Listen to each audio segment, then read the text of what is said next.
नमस्कार. आवाजवाणी वृत्तवाहिनीत आपल्या सगळ्यांचं स्वागत. वळूयाच्या काही ठळक घडामोडींकडे.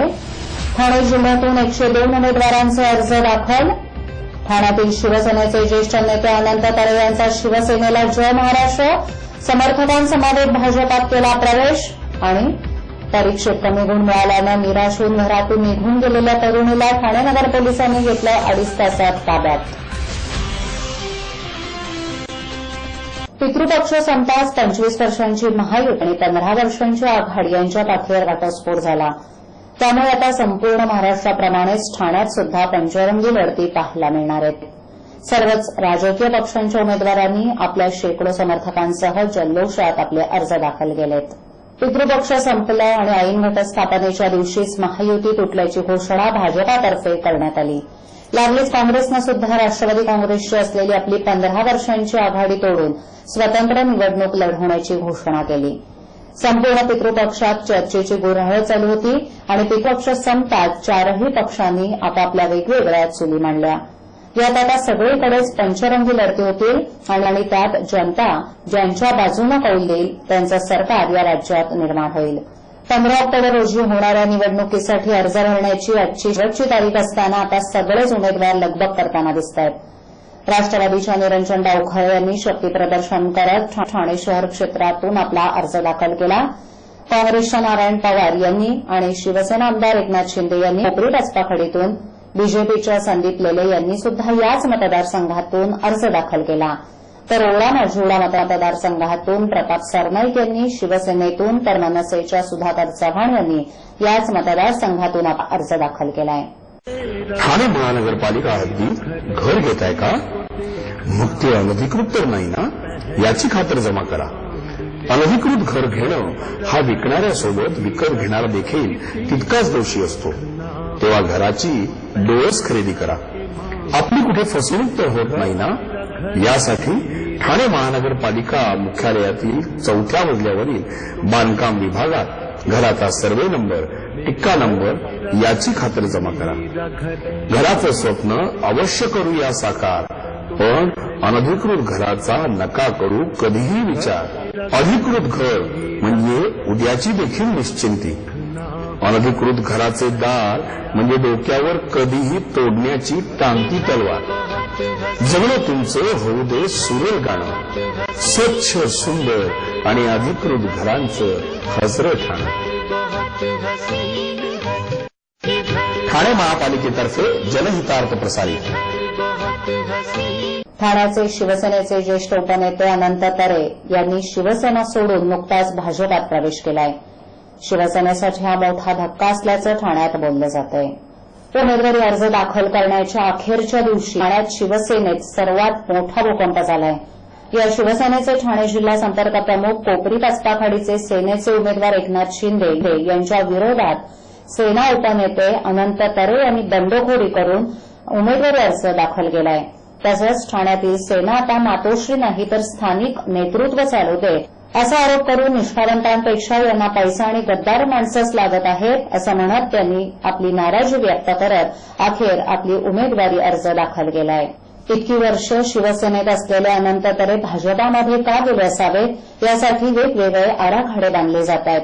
नुकतेच युती तुटल्यानं पक्षांतर्गत स्तराचा वेग झपाट्यानं वाढलाय.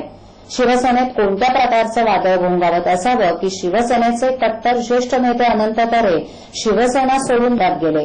त्यांनी आपल्या समर्थकांसह भाजपामध्ये प्रवेश केल्यानं अनेक तर्कवितर्क लढवले जात आहेत. ॲडव्हान्स आपल्या घराच्या सजावटीसाठी पडद्याचं एक्सक्लुझिव्ह कापड, सोफा कव्हर, बेडशीट, पिलो कव्हर, डोरमॅट, टॉवेल, नॅपकिन आणि मॅट्रेसेस अनेक रंगांमध्ये आणि डिझाईनमध्ये उपलब्ध. तसंच कार्पेट्स आणि रेडीमेड पडदे सुद्धा. बॉम्बे डाईंग आणि केरला स्टेटचे रप्को मॅट्रेसेस उपलब्ध. सोफा कुशनिंग, फिक्सिंग आणि लूज कव्हर बनवून मिळतील. 1988 पासून आपल्या सेवेत कार्यरत advance, Naupada, Gokhale road, SBI बँकेजवळ, ठाणे पश्चिम. Phone number 25423361. ॲडव्हान्स.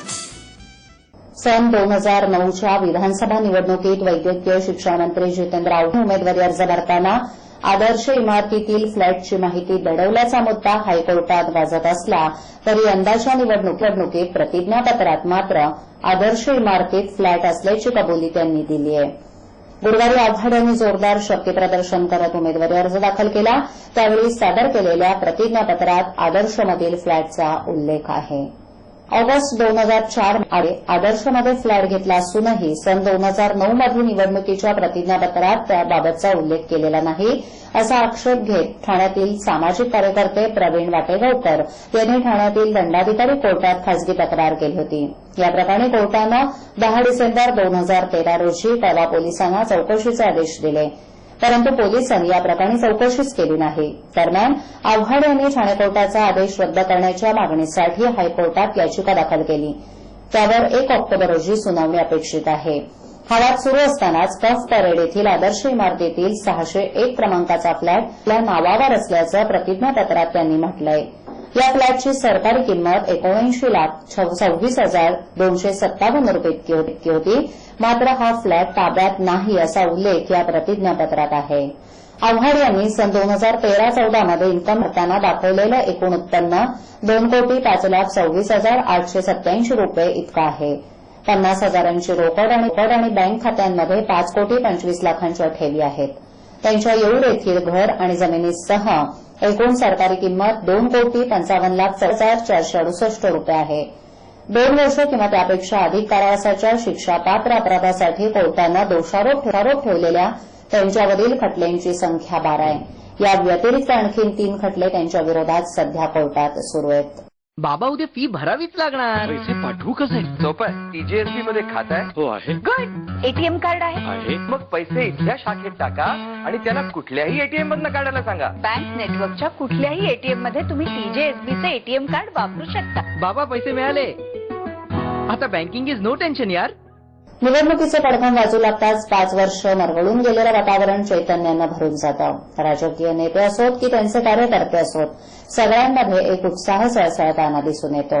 त्यातच प्रचाराची धुरा सांभाळणाऱ्या कार्यकर्त्यांच्या हातात पक्षाचं चिन्ह असणाऱ्या बॅनर्स पासून छातीवर लावायच्या बिल्ल्यांपर्यंत सगळं प्रचार साहित्य छापणाऱ्या लोकांवर मात्र सोशल मीडियाच्या रूपानं टांगती तलवार लटकत आहे.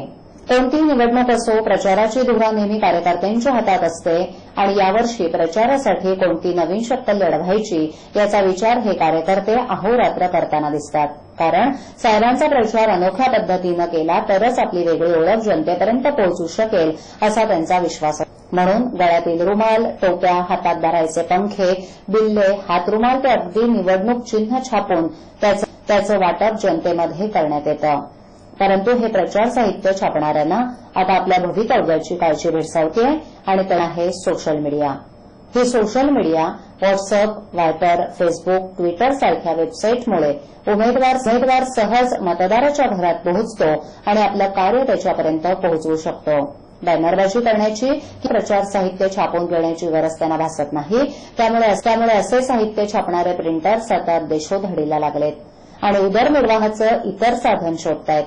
अनेकांची लाखोंची गुंतवणूक करून मशीन्स, कच्चा माल विकत घेऊन येणाऱ्या निवडणुकीत कसं काम करायचं याचे आडाखडे बांधले होते. परंतु सोशल मीडियाच्या प्रसारानं त्यांना आता मोठ्या कठीण समस्यांना सामोरं जावं लागणार असून अनेकांना आतापासूनच भविष्याची चिंता भेडसावू लागली आहे. डोक्यावर लाखोंची कर्ज आणि या उद्योगाला लागलेली उतरती कळा यामुळे येणारा काळ या उद्योजकांसाठी परीक्षेचा काळ असेल यात शंकाच नाही.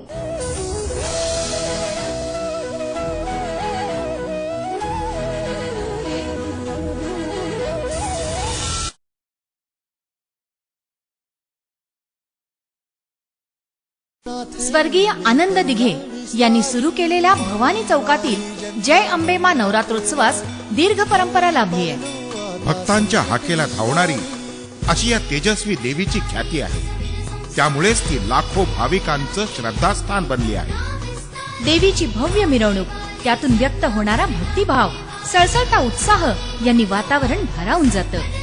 लोककलांचं थक्क करणारं प्रदर्शन मनाला सुखावून जातं.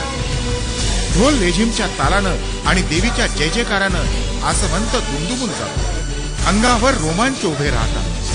देवीचं दर्शन घेण्यासाठी नेते, अभिनेते, व्यापारी आदी विविध क्षेत्रातील मान्यवर मंडळी जय अंबे माच्या दर्शनासाठी आवर्जून येतात.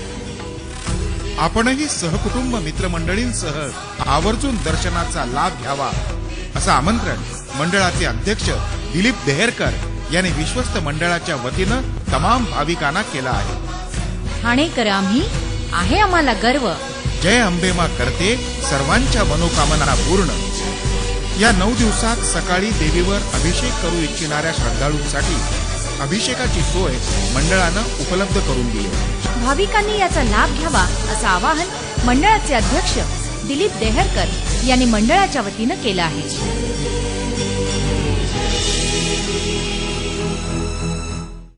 12वीच्या परीक्षेत केवळ 56% गुण मिळाल्यानं कॉलेजमध्ये प्रवेश न मिळाल्याच्या निराशेतून जीवाचं बरं वाईट करण्यासाठी घरातून निघालेल्या 18 वर्षीय तरुणीला ठाणे नगर पोलीस ठाण्याच्या पोलीस पथकानं मोबाईल ट्रेस करून अवघ्या 2.5 तासात ताब्यात घेण्यात आल्याची धडक कारवाई सहाय्यक पोलीस निरीक्षक श्रद्धा वायदंडे यांच्या पथकानं केली आहे.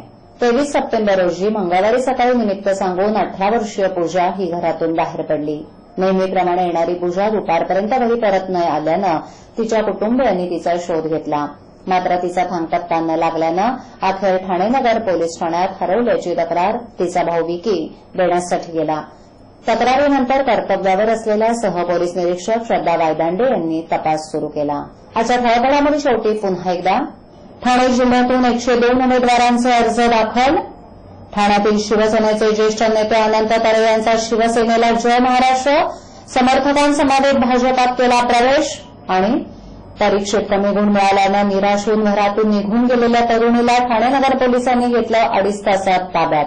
आपल्या विभागातील काही सूचना अथवा समस्या असल्यास त्यांच्यापर्यंत जरूर पोहोचवा. आम्ही तुमचा आवाज नागरिकांपर्यंत नक्की पोहोचवू.